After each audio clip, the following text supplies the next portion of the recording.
ഏറ്റവും നല്ല ക്വാളിറ്റിയുള്ള ഒരു സിലബസാണ് അവരുടെ NIOS. നമ്മൾ പഠിക്കുകയാണെങ്കിൽ PG വരെ പഠിക്കുന്ന ഒരു കുട്ടിക്ക് റെഫർ ചെയ്യാൻ പറ്റുന്നുണ്ടാവും. പക്ഷേ നമ്മളെപ്പോലുള്ള സ്ഥാപനങ്ങൾ ഇവിടെ നമ്മുടെ അടുത്ത് വരുന്നത് ഫെയിലായ കുട്ടികളാണല്ലോ. അവർക്ക് പാസ്സാവാൻ പറ്റുന്ന രൂപത്തിൽ നമ്മളൊരു ചെറിയ ക്യാപ്സൂൾ രൂപത്തിൽ ഒരു ഗൈഡ് ഉണ്ടാക്കിയിട്ട് അത് കൊടുക്കും. പിന്നെ ക്ലാസ് കൊടുക്കും. പിന്നെ ഇതുമായി ബന്ധപ്പെട്ടിട്ടുള്ള അസ്സലാമു അലൈക്കും വറഹ്മത്തുള്ളാഹി. ബിസ്മില്ലാ അൽഹംദുലില്ലാഹി അല്ലാഹുമ്മ സ്വല്ലി അലാ മുഹമ്മദ്. പീസ് റേഡിയോ വഴികാട്ടിയിലേക്ക് ഹൃദ്യമായ സ്വാഗതം. കഴിഞ്ഞ എപ്പിസോഡുകളിൽ പഠനം ഇടയ്ക്ക് വെച്ച് മുടങ്ങിയ ആളുകൾക്കുള്ള NIOS സംവിധാനമാണ് ചർച്ച ചെയ്തുകൊണ്ടിരുന്നത്. പതിവ് പോലെ റഹ്മത്തുള്ള സാർ നമ്മളെ കൂടെയുണ്ട്. സാർ, NIOS കോഴ്സിൽ അഡ്മിഷൻ എടുക്കുമ്പോൾ ആവശ്യമായ രേഖകൾ എന്തൊക്കെയാണ് കൊടുക്കേണ്ടി വരിക? ഏതൊരു കോഴ്സിനും നമ്മൾ അഡ്മിഷൻ എടുക്കുമ്പോൾ നമ്മുടെ ബേസിക് ഇപ്പോൾ SLC, അതായത് ഇതിന് NIOSൻ്റെ കോഴ്സുകൾക്കുള്ള പേര് SSLCക്ക് പറയുന്നത് സെക്കൻഡറിയാണ്, +2 പറയുന്നത് സീനിയർ സെക്കൻഡറിയാണ്.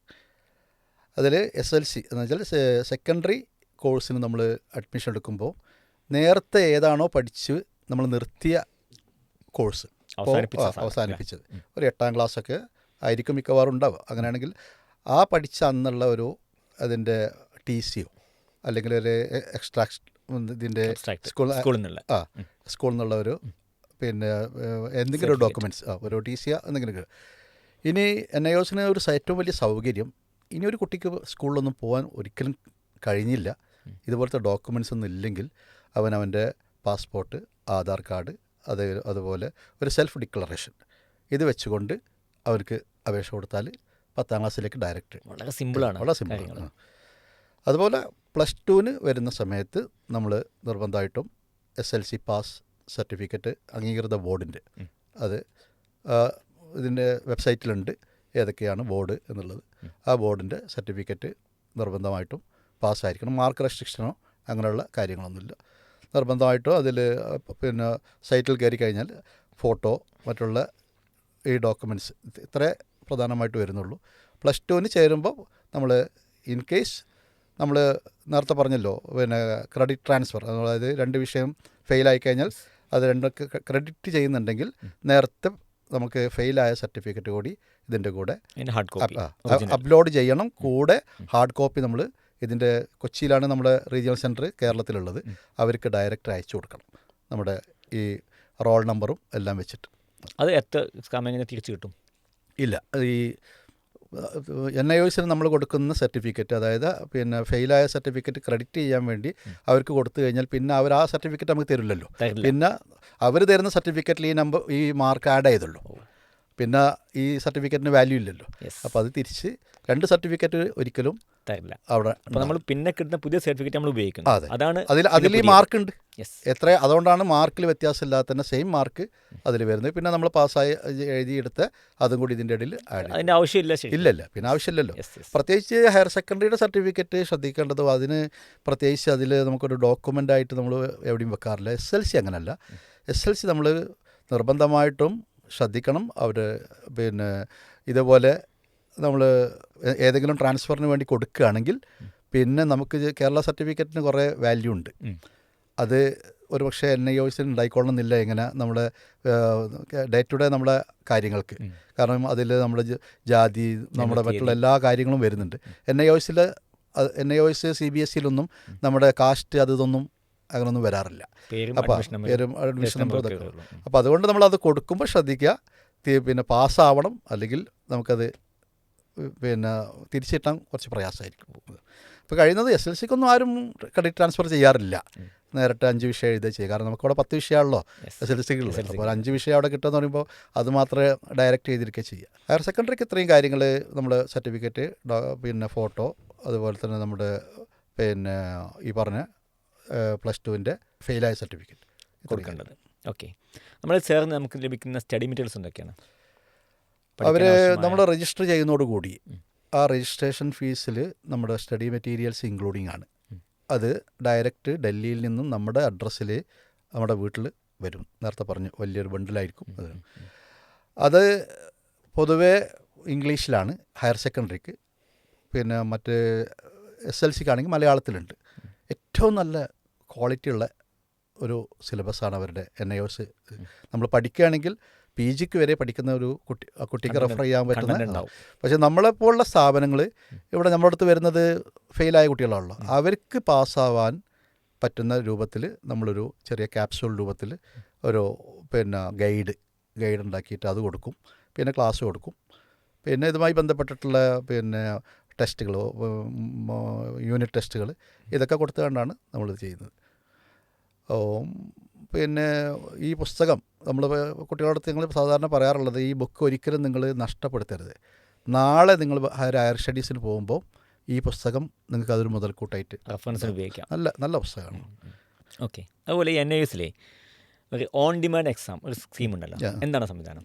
അതെ, അപ്പോൾ നേരത്തെ പറഞ്ഞ പോലെ തന്നെ ഇവർക്ക് ഒരു റെഗുലർ സ്കീം എന്ന് പറയുന്ന 2 എണ്ണം പറഞ്ഞു. പിന്നെ ഒരു സ്ട്രീം 2 പറഞ്ഞു നേരത്തെ.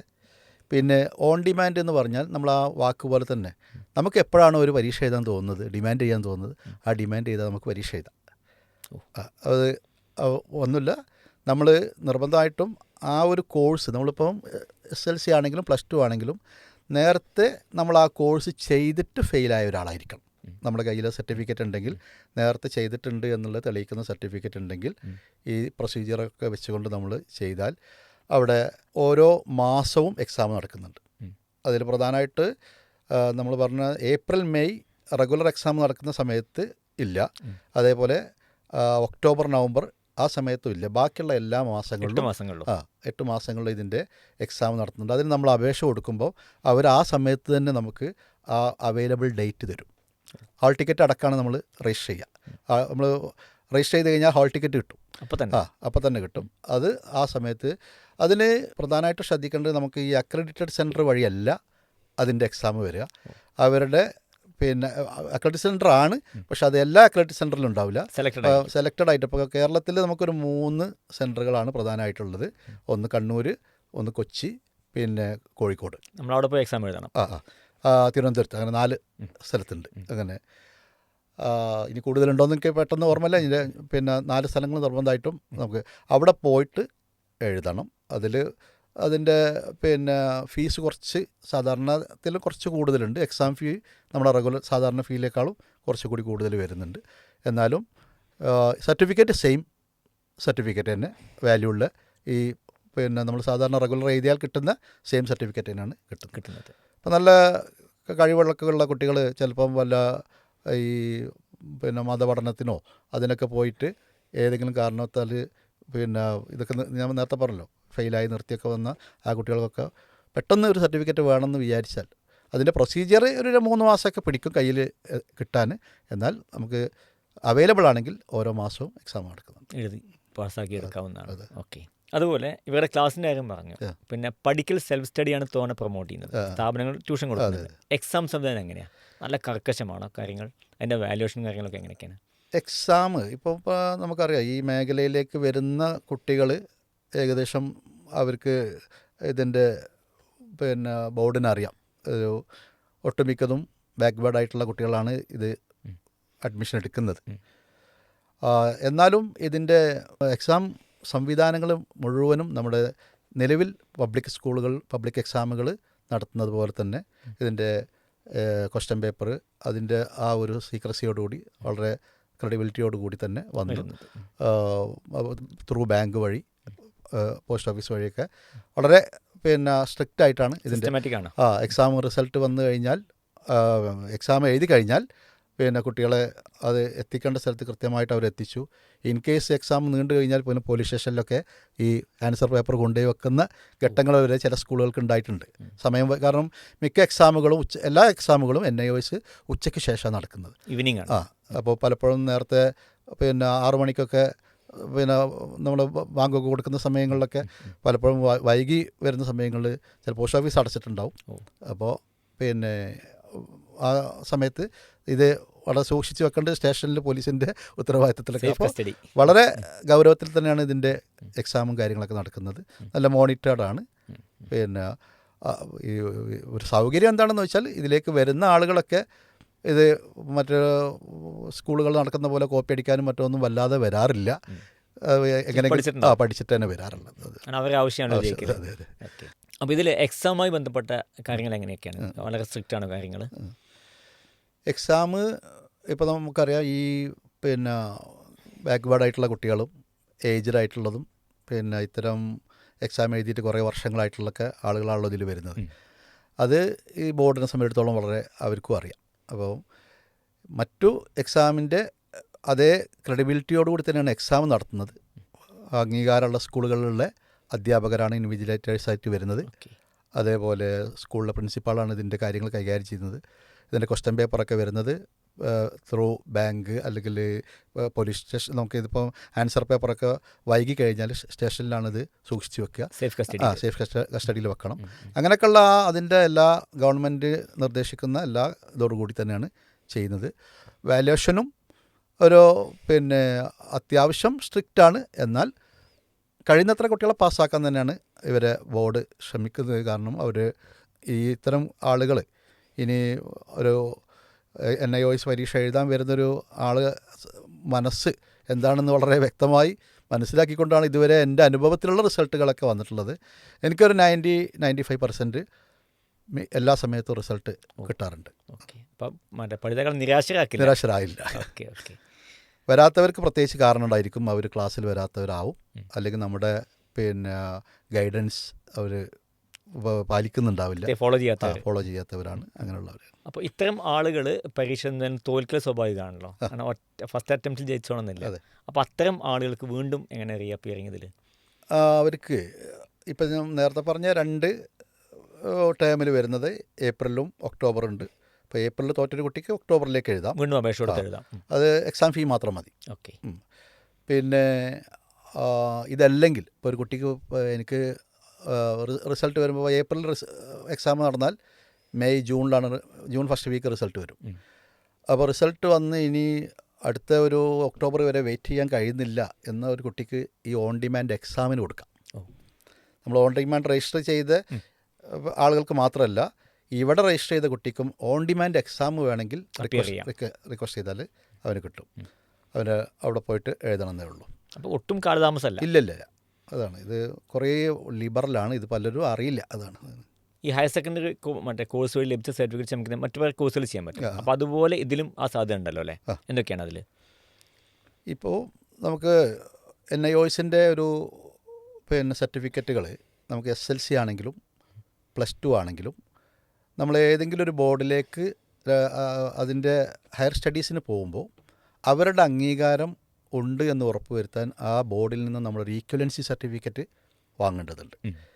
അതിപ്പോൾ SLCക്ക് നിർബന്ധമായിട്ടും നമ്മൾ ഇതിൻ്റെ NIOSൻ്റെ SLC ഒരു കുട്ടി എഴുതിയാൽ ആ കുട്ടി കേരളത്തിൻ്റെ +2ലേക്കാണ് കയറുന്നതെങ്കിൽ ആ കുട്ടിക്ക് കേരള സർക്കാരിൻ്റെ ഒരു ഈക്വലൻസി, ഇത് കേരള സർക്കാർ അംഗീകരിച്ചതാണെങ്കിലും ഒരു ഈക്വലൻസി സർട്ടിഫിക്കറ്റ് വാങ്ങണം. അത് തിരുവനന്തപുരത്ത് സ്കോൾ കേരള പിന്നെ പൂജപ്പുരയിലുള്ള സ്കോൾ കേരളയിലേക്ക് നമ്മൾ റിക്വസ്റ്റ് കൊടുത്താൽ മതി. വൈറ്റ് പേപ്പറിൽ എഴുതി കൊടുത്താൽ അത് നമ്മുടെ ഈ സർട്ടിഫിക്കറ്റും അതിൻ്റെ കോപ്പി വെച്ചിട്ട് അപേക്ഷിച്ച് കഴിഞ്ഞാൽ അവിടെ നിന്ന് തരും. അതിൽ പ്രത്യേകം ശ്രദ്ധിക്കേണ്ടത് SLC നമുക്ക് കേരളത്തിൽ NIOSൻ്റെ SLC ചെയ്ത ഒരു കുട്ടി ഹയർ സെക്കൻഡറിക്ക് കയറണമെങ്കിൽ, കേരളത്തിലെ ഹയർ സെക്കൻഡറി പഠിക്കണമെങ്കിൽ അവന് 2 ഫസ്റ്റ് ലാംഗ്വേജും സെക്കൻഡ് ലാംഗ്വേജിനും പുറമെ സയൻസ്, സോഷ്യൽ, മാത്സ് ഈ 3 പിന്നെ സബ്ജക്റ്റ് കൂടി നിർബന്ധമായിട്ടുണ്ടെങ്കിലേ ആ കുട്ടിക്ക് ചേരാൻ പറ്റുള്ളൂ. NIOSൻ്റെ ഒരു പ്രത്യേകത, നമുക്ക് ഇഷ്ടമുള്ള സബ്ജക്റ്റ് സെലക്ട് ചെയ്യാം.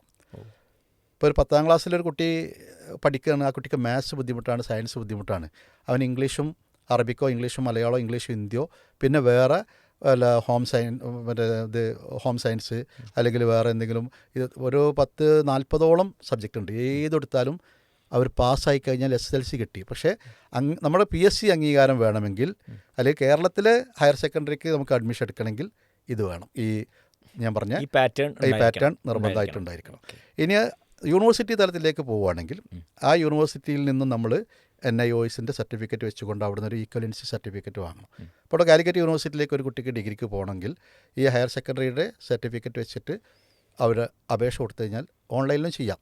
അവർ അപ്പം തന്നെ അവിടെ അതിൻ്റെ ഈക്വലൻസി സർട്ടിഫിക്കറ്റ് നമുക്ക് ഇഷ്യൂ ചെയ്യും.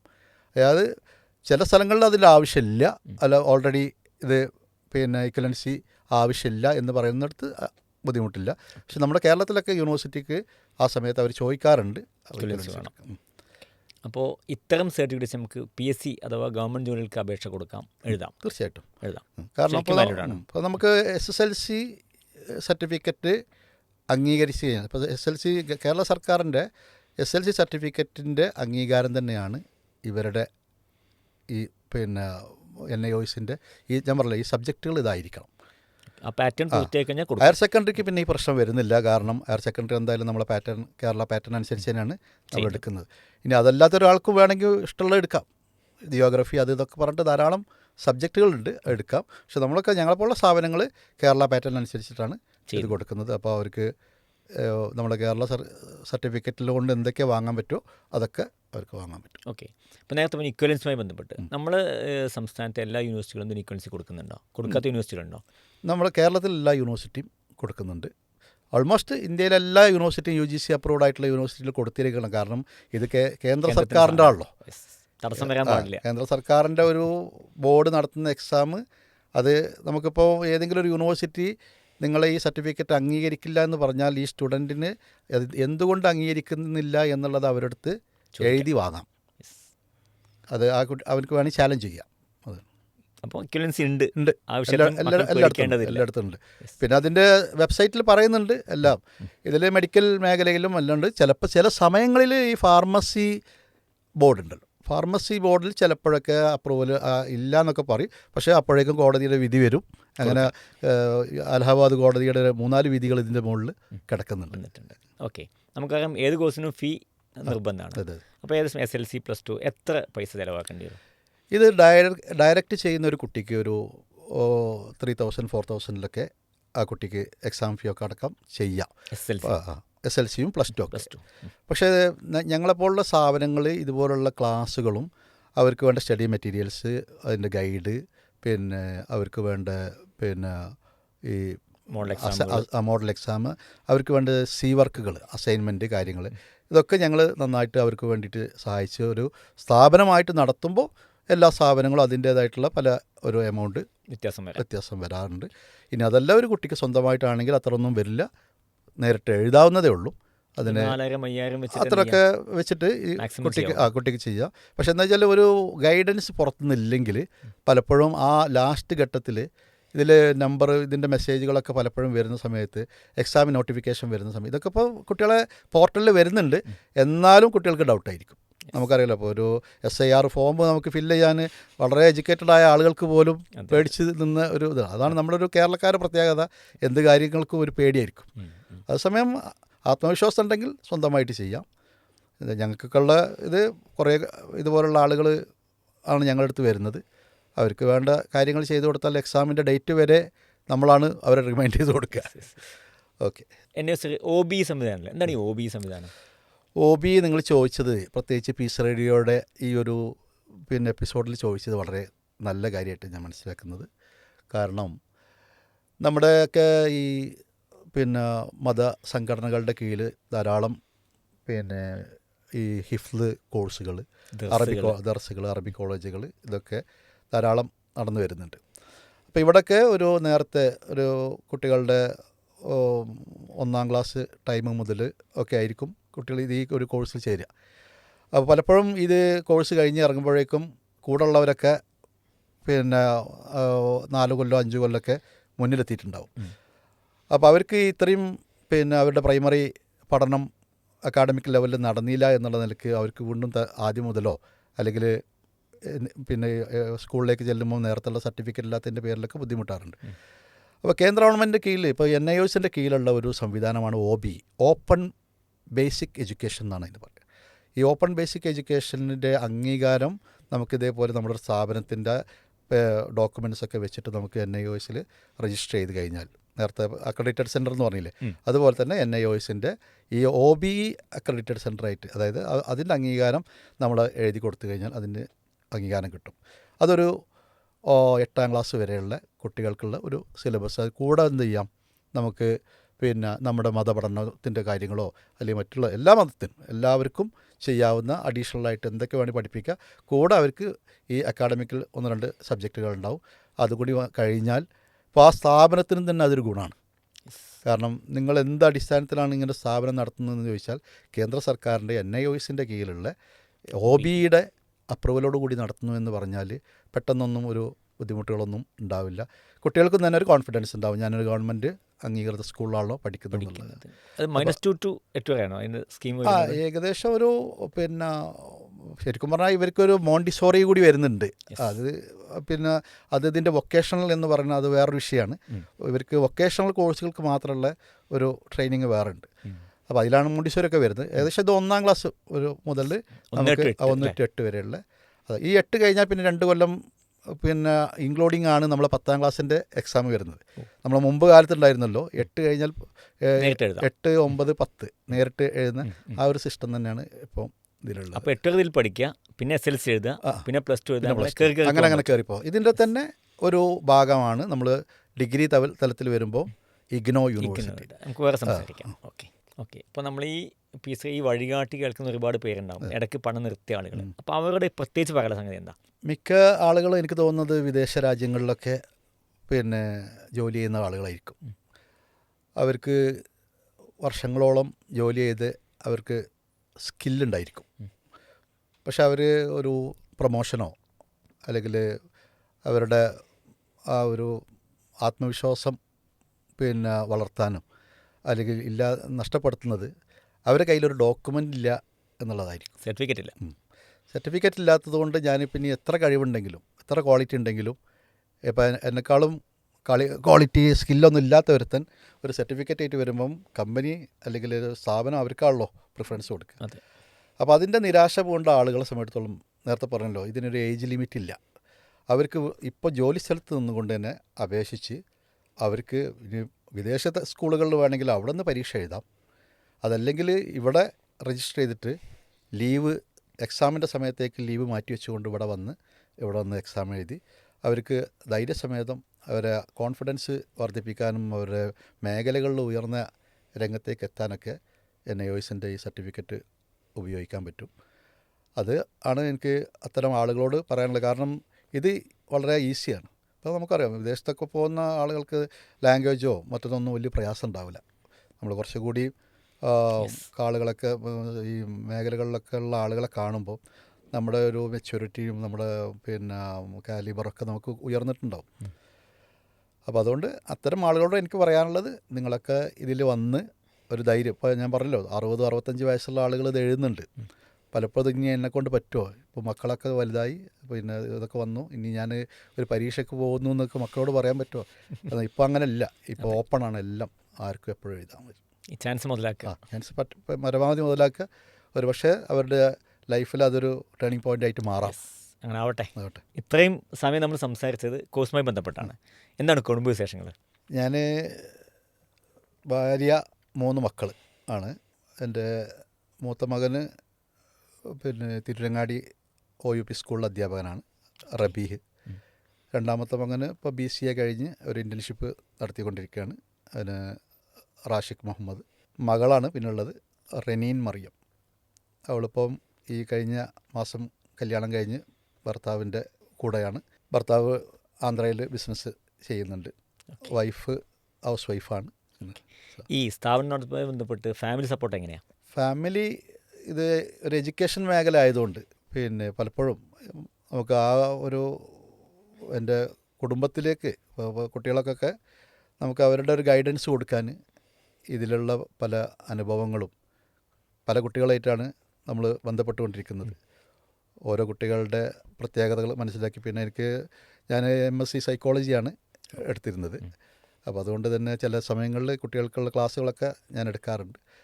അപ്പോൾ അത് ഈ കുട്ടികളിലൂടെയൊക്കെ പഠിച്ചു നമ്മുടെ കുടുംബത്തിനെയും അതിൽ നിന്നുള്ള ഫീഡ്ബാക്കുകളൊക്കെ എടുത്ത് കുടുംബത്തിൻ്റെ ഫീഡ്ബാക്ക് എടുത്ത് കുട്ടികളെയും ഒക്കെ എടുത്ത് നമുക്ക് അവരൊക്കെ ഹാൻഡിൽ ചെയ്യാൻ പറ്റിയിട്ടുണ്ട്. എന്തായാലും ഇതുവരെയുള്ള ഈ ഒരു അക്കാഡമിക്കൽ രംഗത്തുള്ള ജീവിതം അൽഹംദുലില്ലാ വളരെ സംതൃപ്തിയോടുകൂടിയാണ് പോകുന്നത്. അവസാനമായി പീസ് റേഡിയോ ശ്രോതാക്കൾക്കുള്ള ഒരു നിർദ്ദേശം അല്ലെങ്കിൽ എന്താണ് കൊടുക്കാനുള്ളത്?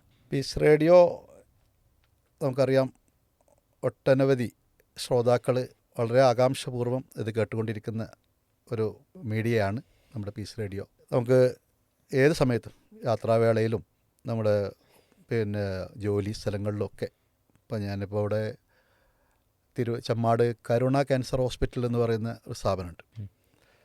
അവിടെ 24 മണിക്കൂറും അവിടുത്തെ ഡയാലിസിസ് ഒരേ സമയത്ത് 100 ഡയാലിസിസ് നടക്കുന്നുണ്ട്.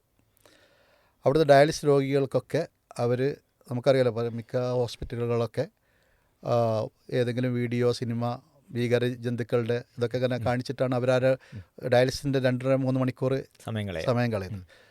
അവർക്കൊക്കെ ഈ പീസ് റേഡിയോയുടെ പ്രോഗ്രാമുകളാണ് അവിടെ കേൾപ്പിക്കുന്നത്. പലപ്പോഴും അവിടെ പോകാനുള്ളൊരു അവസരം അതിൻ്റെ ഒരു കമ്മിറ്റിയിലെ ഒരാൾ എന്നുള്ള നിലക്ക് തന്നെ എല്ലാ ആളുകൾക്കും വളരെ നല്ല, കാരണം ഇവിടെ വന്ന് ഡയാലിസിസ് ചെയ്യുന്ന സമയത്ത് ഞങ്ങൾക്ക് ഇത്ര അധികം അറിവുകൾ കിട്ടുമ്പോൾ, അപ്പോൾ അതുകൊണ്ട് എനിക്ക് പീസ് റേഡിയോയുടെ ആളുകളോട് പറയാനുള്ളത്, പരമാവധി ഇത് നമ്മുടെയൊക്കെ ബന്ധങ്ങളിലും കുടുംബങ്ങളിലും ഈ ഒരു റേഡിയോ നമ്മൾ ഇതിൻ്റെ ആപ്പൊക്കെ ഇൻസ്റ്റാൾ ചെയ്യിപ്പിച്ചുകൊണ്ട് ഇതിനെ വിവരമാക്കി ഒരു സംവിധാനമാക്കി മാറ്റണം എന്നാണ് എനിക്ക് അറിയിക്കാൻ.